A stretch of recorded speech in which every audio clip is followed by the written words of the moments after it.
So I'm sure we've all seen what's going on in Dadeville, Alabama right now. If not, here it is. Anguished cries shatter the streets of downtown Dadeville as witnesses say a mass shooting at a teen's birthday party left several dead and dozens injured. At this hour, law enforcement on scene will only say a shooting at a gathering inside this brick building along North Broadneck Street injured more than 20 people. Witnesses say shots rang out during a teen's Sweet 16 birthday party sometime Saturday night. Witnesses also tell WRBL the majority of those who were injured and killed are teenagers.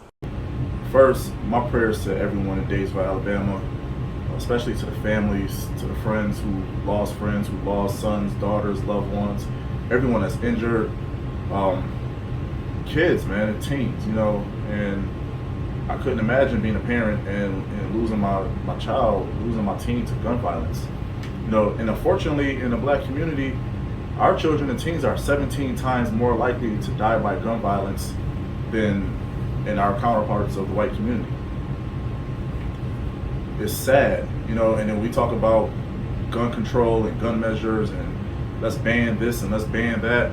What we really need to be talking about is security. Why don't we invest in security? We throw parties, we throw events, especially in the black community. I mean, our party scene is huge. And as a armed officer myself, who does security for a lot of these events, we're so focused on making money and how much money we can make and where can we save.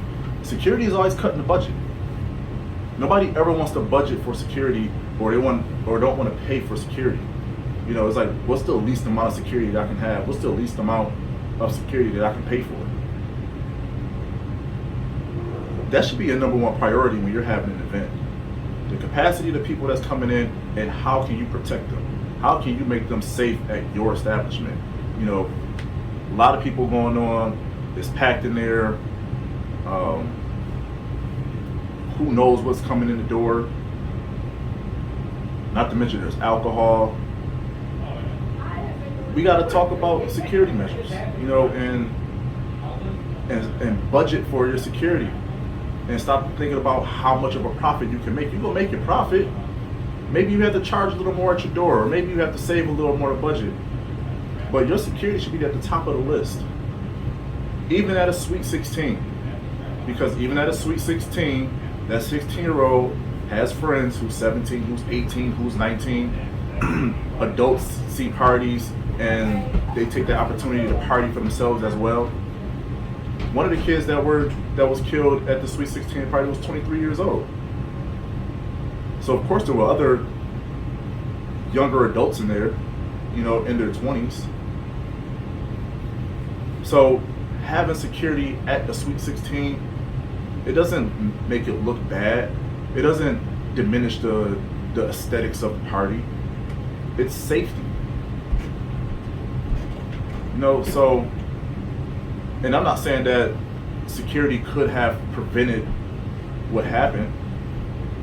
It probably could have lessened what happened. Maybe what happened was going to happen regardless. It could have deterred it from ever happening in the first place, though. So you show up to a party, you see 2 armed guards standing outside the door. Your armed guards look presentable. They look like they mean business. You walk inside the party, you got 2 more regular security guards inside the party. They're walking around, they're checking on patrons, making sure everything is going well. But the purpose of security is to establish a prerequisite already that, hey, we're making sure our party is safe. We're making sure our patrons are safe. We're making sure our partygoers are safe. 2, the aesthetic of my security says you're not just about to come in here and do anything. 3, it says, oh, there's 2 armed guards outside. So that means if I'm coming in here with the intentions to start shooting, somebody's going to shoot back at me. And if I know I'm pulling up as the bad guy with some intentions to shoot, and I see security there, my thought process is going to be, okay, I'm about to start busting, but we probably gonna get shot back at. Now that lessens their thought process, you know, or the likelihood of them to even wanting to commit a shooting in the first place. Like I said, it's not preventable 100%, but like safety and security anywhere, it's a deterrence. So people, please, especially my black people in our communities, you a bar owner, you own a event hall, listen, when you having your parties, when you have your nights, invest in your security. And security want to be paid, especially armed. You know, we ain't trying to go in here and pay $20, give me $20 an hour. Like, your armed security, I mean, the more you pay people in general, usually the better quality people you're going to get, the better work environment you're going to have for them. So if I'm an armed security and you want me to come work your Sweet 16 party that you're having, and you're saying, hey, I'm going to pay you $30 an hour, I'm paying $35 an hour, oh, bet, I'm here. I'm taking that.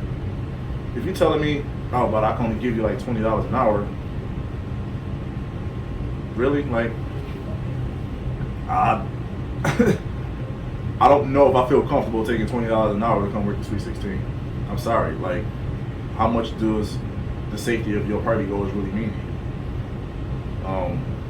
I mean, there's other people who might take $20 an hour, but you know, now you are taking less of a quality of a worker, employee, or a guard, however you want to put it, in that position. But definitely think about that. Start investing more in security, just in general. All right.